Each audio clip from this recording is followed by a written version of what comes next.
Welcome to Grade 7, Unit 2, Lesson 1 and 2, Part 2. النهارده هنتكلم عن Adverbs of Frequency، ظروف التكرار. طب يعني ايه ظروف تكرار أصلا؟ They are used to say how often to do things and or how often things happen. بمعنى عبارة عن كلمات أنا بجيبها للتعبير عن مدى تكرار الفعل ما، ويستخدم زمن المضارع البسيط. نضع ظروف تكرار قبل الفعل الأساسي كالتالي. أول حاجة نجيب subject الفاعل، بعد كده ال adverbs، بعد كده مصدر الفعل أو الفعل آخره s. طب إيه هي أصلا ظروف التكرار؟ أول حاجة معانا always دائما، حاجة بعملها بنسبة 100%. usually عادة من 70 ل 80%. often غالبا يعني أغلب الوقت بعملها. sometimes أحيانا. بعد كده كلمة إيه؟ never أبدا مطلقا تؤدي معاها النفي. كم مرة مكانها فين في الجملة؟ قبل الفعل الأساسي بتاع الجملة. تمام؟ We usually play football on Mondays. usually كانت قبل كلمة إيه؟ play. عمرو sometimes goes to school by bus. sometimes هنا كانت إيه؟ قبل الفعل الأساسي بتاع الجملة. I always walk to school. أنا دائما بذهب إلى المدرسة.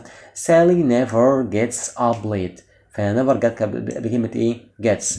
لاحظ يمكن استخدام sometimes أو الجملة أي قبل الفعل. ممكن استخدام كلمة sometimes as فقط قبل الفعل في أول الجملة.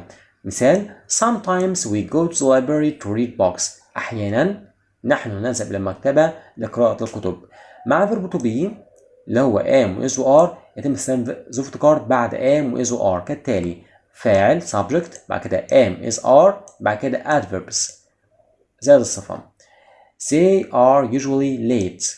Mona is always clever. يبقى كده ظرف تكرار ليه مكانين. أول حاجة قبل الفعل الأساسي بتاع الجملة، وبعد verb to be اللي هو am و is و are. ما عدا كلمة sometimes ممكن نجيب sometimes في أول الجملة خالص. تمام؟ عندنا سؤال عن ظرف تكرار بنستخدم أداة استفهام اسمها how often، معناها كم مرة كالتالي: how often بيجي بعدها do أو does. do مع you we they أو اسم جمع. does مع he و she و it أو اسم مفرد زائد مصدر الفعل. يبقى كده how often do أو does الفاعل زائد مصدر الفعل. do مع مين؟ مع you we they أو اسم جمع. does مع مين؟ مع he و she و it أو اسم مفرد. For example, how often do Okyo and her brother walk to school? كم عدد المرات أو كم مرة أوكيو وأخوها بيسافروا المدرسة؟ تبقى they never walk to school. هما ما بيمشوش المدرسة. تمام كده؟ Students go never to school on Fridays. احنا قلنا بكده ان ظرف التكرار دوت بيأتي قبل الفعل مش بعد الفعل، تبقى never go. تمام؟ الجزء اللي بعد كده skills مهارات معينة في السبيكينج.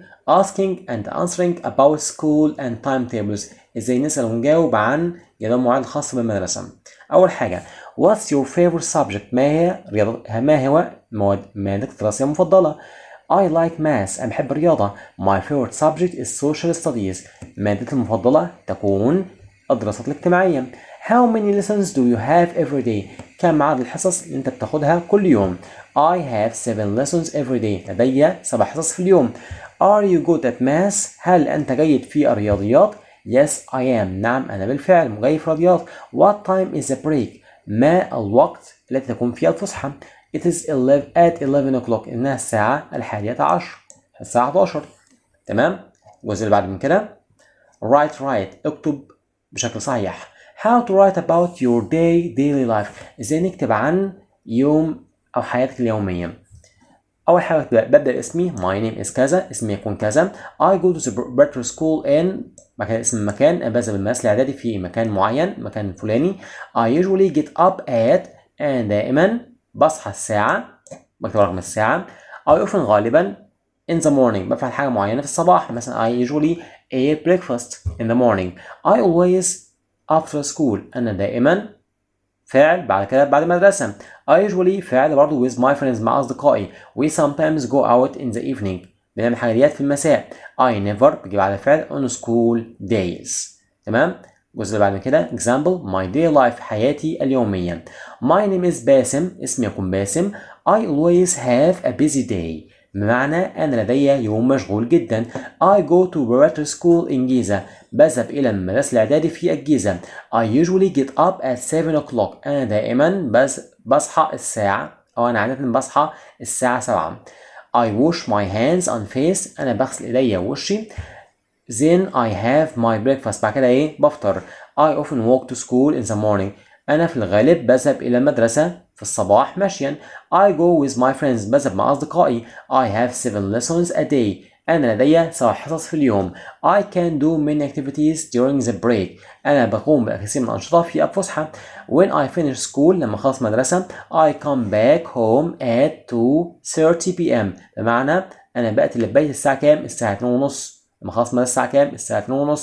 I always do my homework after school. أنا دائما بعمل واجب المنزل بتاعي بعد المدرسة. I usually meet my friends. أنا عادة بقابل أصدقائي. We sometimes أحيانا go out in the evening. أحيانا بنخرج برا في المساء. I never sleep late on school days. أنا نادرا ما أنام متأخرا في أيام المدرسة.